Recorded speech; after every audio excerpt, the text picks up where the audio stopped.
Hello, and welcome to Beyond Books, where we talk about books and beyond. I'm your host. I'm Renee. There she is, our co-host Raina. Snack of the day today is going to be Little Bits of Love dog treats. Oh, that got her to sit up. These are chicken and sweet potato flavored. So I'm going to get a few of these out for Raina because we are going to talk about my 17th banned book for the year of 2025. And this one is called Roll of Thunder, Hear My Cry, and it is by Mildred D. Taylor. It was published in 1976. It is frequently taught in the 4th and 5th grade levels. I found an excellent website that I'd like to share, particularly with parents, of course, but really anyone may find it useful. It's called commonsensemedia.org, and you just have to spell that out just like that, but I'll put a link below so that you can find it easily. And it has different children's books and YA books that you can look up and see not only the content that may be disturbing, or new to your child, but also the positive aspects of the book, as well as reviews by parents and children alike, who have read the book. So based on the reviews, that website comes up with a recommended age, which I think is kind of helpful in helping you decide if a book is appropriate for your child or not.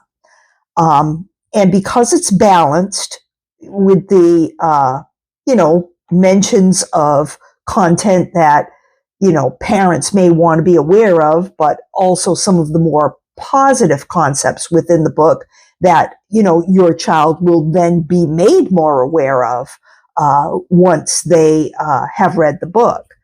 So should it be the final word on who should read this and when? No, I mean, absolutely not. I'm not suggesting that. But it is a great place to start and get, quick information on a book and at least know something about it from the good side and the bad side, if you will. However you want to look at that, I guess.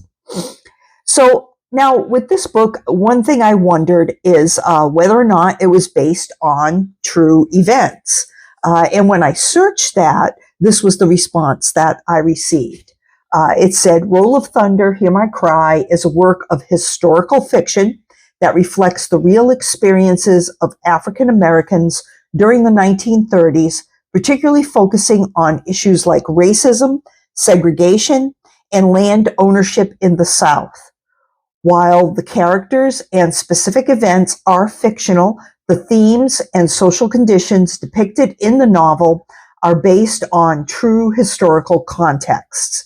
So in this book, we have themes of resilience, solidarity, and the pursuit of justice, in the face of prejudice and segregation. The book was awarded the Newbery Medal in 1977. And something I did not know about this book, it is actually part of a 6-book series about the Logan family. And within that 6-book series, this would be the 2nd book. Excuse me for a moment.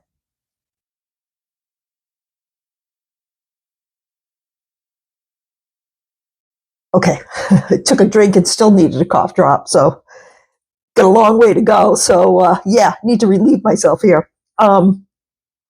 Mildred Taylor, now let's talk about the author, Mildred Taylor. She was born in the South. Later, the family moved to Ohio, where she was the first African American in her class. And she was very disturbed by the history she was taught there. The versions of history and Black heritage represented in her textbooks perpetuated a subtle brand of racism. They ignored the suffering of African Americans under the white-dominated system of slavery.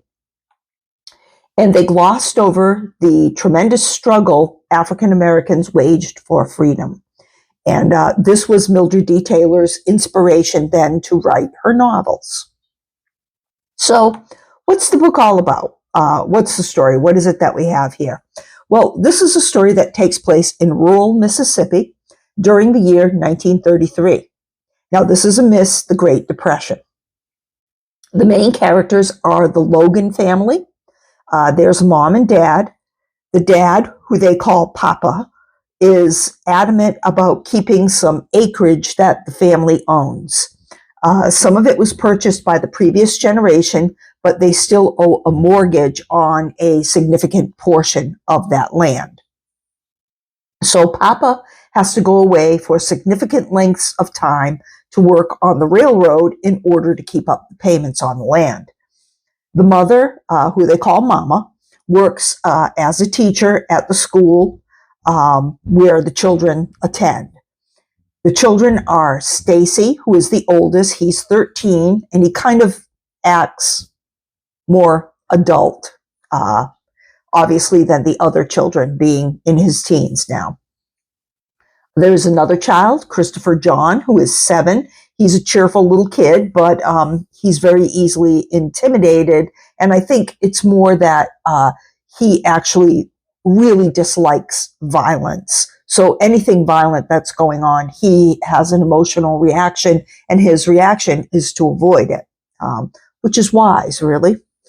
The youngest is Clayton Chester, who they call Little Man, and he's a first grader. And the main character and the narrator of the story is Cassie, and she is a 9-year-old girl. So the children all walk to school together. There's just the one school building for all the different grades. And so on the way to school, they are often harassed by the school bus. The bus driver splashes mud on them, and they are often basically just run off the road by the bus unless they see it ahead of time and, are able to climb up into the ditch on the banks, somewhere on the side of the road. And, this is just a racial thing. No other reason. They are black, and so they can't ride the bus. They do have a white friend named Jeremy who, likes the children. He likes the Logan family, and he likes to walk with them. But he is also harassed simply because he spends time with them. So there's a lot of bullying that goes on. There's also a store in town where the family and most of the other people in the town do their shopping. Now, the store is owned by a family that is kind of mean, and they're called the Wallaces, and they actually lynch 2 black men at the store in a very horrible way. Mama then calls for a boycott of the store due to those lynchings, and the fact that, she's afraid for her boys and other boys in the neighborhood to go to the store and just start getting in some kind of trouble or another. Her boycott is actually fairly successful, but the problem is, once it's found out, it causes her to lose her job at the school. So now, in the meantime, the bank calls in the loan on the Logan family, and they have to kind of scramble in order to get the money to pay for their land. This basically happens because it's spurred on by a man who has been after the land ever since it was purchased by them. He wants it as part of a parcel to his land. Their beloved uncle even has to sell his car in order to raise the money for the family to continue to hold the deed to the land. Until one night when a mob comes for a young black teenager who was a friend of the family. His name is TJ. TJ's mistake was that he trusted 2 of the white boys who claimed to be his friend. But actually, they kind of turned on him, lied about it, and ended up framing him. and now the mob is looking for him. Unfortunately, this is kind of how the story goes on, with retaliation and escalating violence. Papa is very quick that night when the mob comes, and he is able to set his own field on fire in order to divert the mob from the lynching. So there's a lot of violence in this book. Just, I'm sure you can get that idea by what I'm saying. But what it's really about is how to fight prejudice using several different tactics. And this is the lesson that Cassie and her siblings are learning. You have to know when to confront the discrimination directly and when to use a different approach. Always keeping in mind that you don't want to escalate the situation any more than is necessary. So luckily for the Logan family, they own their land, and therefore they do have some opportunity that maybe some of the other families in the area, do not have. So now let's talk about what the bans are all about. Well, again, due to the violence, that I mentioned, yes, the bans are mainly focused on a lot of that. It is on the American Library Association's list of frequently banned and challenged children's books. It's number 66 on the top 100 for the early 2000s. So, it has a lot of challenges. And the reason, of course, again, is the violence and also the use of the N-word.